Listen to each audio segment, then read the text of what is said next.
چلیں فوراً اس میں گہرائی تک چلتے ہیں۔ آج کے اس تجزیے میں ہم ایک 8 سالہ بچے کے نیو یارک شہر میں کھو جانے اور اس کے اس خوفناک لیکن بے حد سبق آموز سفر کا جائزہ لیں گے۔ یہ محض ایک گمشدگی کی کہانی نہیں ہے، بلکہ ان فیصلوں اور انسانی نفسیات کا ایک گہرا مطالعہ ہے جو اچانک ہمارے سامنے آ سکتے ہیں۔ تو قدم بقدم سمجھنے کی کوشش کرتے ہیں کہ آخر ہوا کیا تھا اور اس سے ہم کیا سیکھ سکتے ہیں۔ ذرا ایک لمحے کے لیے سوچئے، اگر کوئی بچہ نیو یارک جیسے تیز رفتار اور بے پناہ ہجوم والے شہر میں کھو جائے تو کیا ہوتا ہے؟ رونگٹے کھڑے کر دینے والا سوال ہے نا؟ اس پوری گفتگو کے دوران اس سوال کی سنگینی کو ذہن میں رکھیے گا۔ یہ کوئی عام صورتحال نہیں ہے، اور یہی وہ سنسنی خیز بنیاد ہے جو ہمیں آگے آنے والے واقعات سے پوری طرح جوڑے رکھے گی۔ اب نیو یارک کی بات کریں تو یہ شہر اپنے وسیع اور دیواہیکل پیمانے کے لیے ہی تو جانا جاتا ہے۔ ہر طرف لوگوں کا سمندر اور آسمان سے باتیں کرتی عمارتیں۔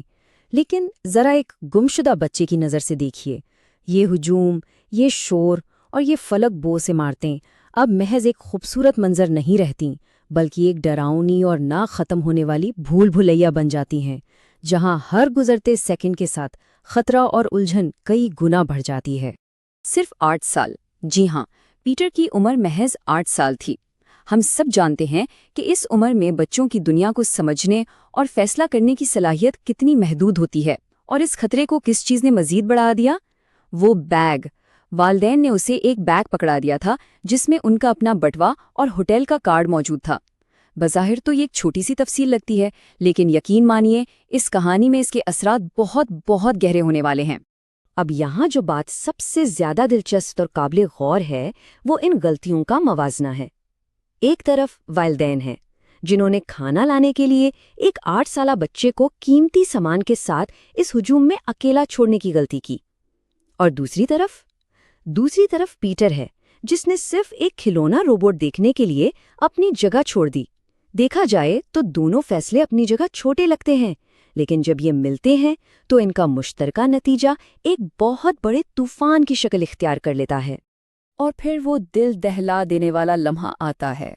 بینچ کہاں ہے؟ پیٹر مڑ کر دیکھتا ہے اور اسے اپنا وہ خاندانی بینچ یا کھانے والی گاڑی نظر ہی نہیں آتی۔ یہ اس بچے کے نقطہ نظر سے شدید خوف اور پریشانی کی انتہا ہے۔ وہ دنیا جسے وہ پہچانتا تھا اچانک غائب ہو چکی ہے۔ محض چند سیکنڈ کی بے دھیانی اور ایک بچے کے لیے پوری دنیا کا نقشہ ہی الٹ گیا۔ اور یہ سب ہوا کیسے؟ دراصل پیٹر نے اپنی بہن اینا کی واضح وارننگ کو بالکل نظر انداز کر دیا تھا۔ ایک معمولی سا کھلونا روبوٹ اسے اتنا پرکشش لگا کہ والدین کی دی گئی تمام ہدایات ذہن سے نکل گئیں۔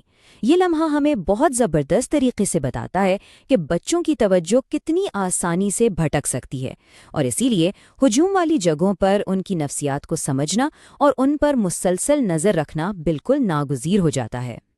چلے اس ٹائم لائن پر نظر ڈالتے ہیں کہ معاملات کیسے آگے بڑھے۔ پہلے چند منٹ تو اس نے بینچ پر انتظار کیا، جو کہ بالکل ٹھیک تھا۔ پھر پہلے گھنٹے میں ہوٹل کی یاد کے سہارے وہ بے حفاظت اپنے کمرے تک واپس پہنچنے میں کامیاب ہو گیا۔ یہ واقعی ایک زبردست اور منطقی قدم تھا۔ لیکن دوسرے گھنٹے میں وہ سو جاتا ہے، اور پھر تیسرے گھنٹے میں بھوک کی وجہ سے باہر نکلتا ہے اور چابی اندر بھول کر کمرے سے باہر لاک ہو جاتا ہے۔ یہ اس بات کا ثبوت ہے کہ جب خوف، تنہائی اور دباؤ آپس میں ملتے ہیں تو منطق کیسے آہستہ آہستہ دم توڑنے لگتی ہے۔ یہاں ایک انتہائی اہم نقطہ سامنے آتا ہے۔ بھوکے بچے اکثر غلط فیصلے کرتے ہیں۔ یہ گہرے اور ہمدردانہ الفاظ مسز بیل کے ہیں، جو اس کہانی میں ایک لائف سیور بن کر ابھرتی ہیں۔ جب پیٹر ایک بریڈ رول اٹھانے کی کوشش کرتا ہے اور ہوٹل کا شیف اس پر بری طرح چلاتا ہے تو بچہ خوف سے سہم جاتا ہے، لیکن مسز بیل فوراً آگے بڑھتی ہیں اور اپنی گہری ہمدردی سے اس ساری ٹینشن کو ختم کر دیتی ہیں۔ وہ سمجھ جاتی ہیں کہ یہ کوئی شرارت نہیں تھی، بلکہ صرف ایک بھوکے بچے کا قدرتی رد عمل تھا۔ اب پیٹر کے لیے تو مسز بیل شروع میں کسی عجیب اور ڈراؤنی اجنبی سے کم نہیں تھیں، لیکن کمال دیکھیے وہ کتنی جلدی ایک قابل اعتماد نجات دہندہ بن گئی۔ انہوں نے کیا کیا؟ محض گرم کوکیز اور بیٹھنے کی ایک محفوظ جگہ کی پیشکش۔ اس چھوٹی سی ہمدردی نے پیٹر کے اندر کا وہ دفاعی خول توڑ دیا اور اس کا خوف دور کر دیا۔ مسز بیل نے اسے یہ احساس دلایا کہ اس کا اکیلے ہوٹل تک واپس پہنچنا دراصل بہت بہادری کا کام تھا، اور پھر وہ کہتی ہیں ڈرے ہوئے لوگ کبھی کبھی غلطیاں کرتے ہیں۔ سچی بات تو یہ ہے کہ ہمارے آج کے اس تجزیے کا مرکزی خیال ہی یہ شاندار جملہ ہے۔ یہ الفاظ کتنے طاقتور ہیں، یہ ان حالات کے شدید خوف کو پوری طرح تسلیم بھی کرتے ہیں اور ساتھ ہی اس چھوٹے سے بچے کے کندھوں سے الزام کا سارا بوجھ بھی ہٹا دیتے ہیں۔ یہ سمجھنا کتنا ضروری ہے کہ شدید دباؤ اور خوف میں فیصلے غلط ہو جانا ایک بالکل فطری بات ہے، خاص طور پر ایک چھوٹے کمزور بچے کے لیے۔ اب ذرا اس وقت سڑکوں پر موجود افراتفری اور مختلف کرداروں کی حالت کا موازنہ کرتے ہیں۔ ایک طرف وہ والدین ہیں جو شدید احساس جرم اور گھبراہٹ کے مارے پاگلوں کی طرح ہر کونا اور کھلونوں کی ہر دکان چھان رہے ہیں۔ دوسری طرف پیٹر ہے جو ڈرا ہوا، بھوکا اور پچھتاوے کا شکار ہوٹل سے باہر لاک ہو چکا ہے۔ اور تیسری طرف مسز بیل ہیں جو بالکل پرسکون، ہمدرد اور عملی طور پر اس مسئلے کو حل کرنے کی کوشش کر رہی ہیں۔ یہ تینوں زاویے مل کر اس صورتحال کی مکمل اور واضح تصویر پیش کرتے ہیں۔ اور پھر کہانی میں وہ لمحہ آتا ہے جسے سن کر واقعی دل دہل جاتا ہے۔ والدین کو اچانک یاد آتا ہے کہ ارے، ہوٹل کا کارڈ تو پیٹر کے پاس موجود اسی بیگ میں تھا۔ ایک امید کی کرن جاگتی ہے اور وہ تیزی سے اپنے کمرے کی طرف بھاگتے ہیں، لیکن وہاں پہنچ کر انہیں اندازہ ہوتا ہے کہ وہ بہت دیر کر چکے ہیں۔ پیٹر وہاں آیا تھا، وہ محفوظ تھا، لیکن اب وہ دوبارہ لاپتہ ہو چکا ہے۔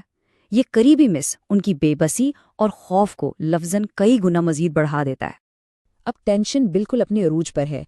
ہوٹل کی لابی میں مسز بیل کھڑی ہیں اور وہ سنتی ہیں کہ کچھ پریشان حال والدین ایک چھوٹے لڑکے کا حلیہ بیان کر رہے ہیں۔ چھوٹا قد، کالے بال، نیلی دھاریوں والی ٹی شرٹ اور ایک انتہائی اہم بیگ۔ آپ سوچ سکتے ہیں کہ اس وقت مسز بیل کے ذہن میں کیا آیا ہوگا۔ یہ تو بالکل وہی بچہ ہے جسے انہوں نے ابھی اپنے پاس بٹھایا ہے۔ یہ وہ لمحہ تھا جہاں یہ تمام بکھری ہوئی کڑیاں بال آخر ایک ساتھ جڑنا شروع ہو گئیں۔ پھر وہ لابی میں ملتے ہیں اور یہ ملاپ سکون کا ایک بے پناہ خوبصورت منظر ہوتا ہے۔ وہ زبردست ریلیف جو ان والدین کو اپنے بچے کو صحیح سلامت دیکھ کر محسوس ہوتا ہے نا، وہ فوراً ہی مسز بیل کے لیے ایک گہری اور سچی شکر گزاری میں بدل جاتا ہے۔ یہ جذبات کا ایک ایسا زبردست سیلاب تھا جس نے اتنے خوفناک اور دہلا دینے والے واقعے کو ایک محفوظ اور خوشگوار انجام تک پہنچا دیا۔ اس پورے واقعے میں جو چیز سب سے شاندار رہی وہ یہ تھی کہ اس نے ایک صحت مند خاندانی رشتے کی بہترین مثال پیش کی۔ جانتے ہیں سب سے خاص بات کیا تھی؟ کسی نے بھی ایک دوسرے پر انگلی نہیں اٹھائی۔ والدین نے کھلے دل سے مانا کہ ہجوم میں دھیان ہٹانا اور اہم بیگ بچے کو دینا ان کی غلطی تھی، اور پیٹر نے بھی تسلیم کیا کہ اسے اپنی جگہ سے نہیں ہلنا چاہیے تھا۔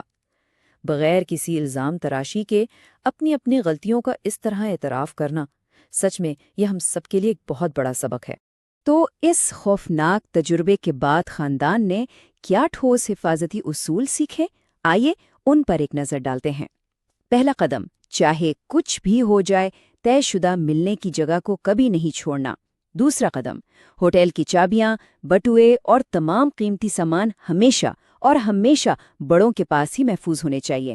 اور تیسرا قدم، کسی بھی ہجوم والی جگہ پر خاندان کا کوئی بھی فرد اکیلا کہیں نہیں جائے گا۔ یہ وہ عملی اور سیدھی سادے اقدامات ہیں جو کسی بھی خاندان کو مستقبل کے بڑے حادثات سے بچا سکتے ہیں۔ ہم اپنے اس تجزیے کے اختتام کی طرف بڑھ رہے ہیں، اور پیٹر کے سفر سے ملنے والے یہ بنیادی اسباق ہم سب کے لیے انتہائی اہم ہیں۔ ہم نے دیکھا کہ کیسے ایک چھوٹی سی بے دھیانی محض چند سیکنڈ میں خطرناک افراتفری پھیلا سکتی ہے۔ ہم نے یہ بھی سیکھا کہ اگر مقررہ جگہ کوئی چھوڑ دیا جائے تو اس کا سارا مقصد ہی ختم ہو جاتا ہے۔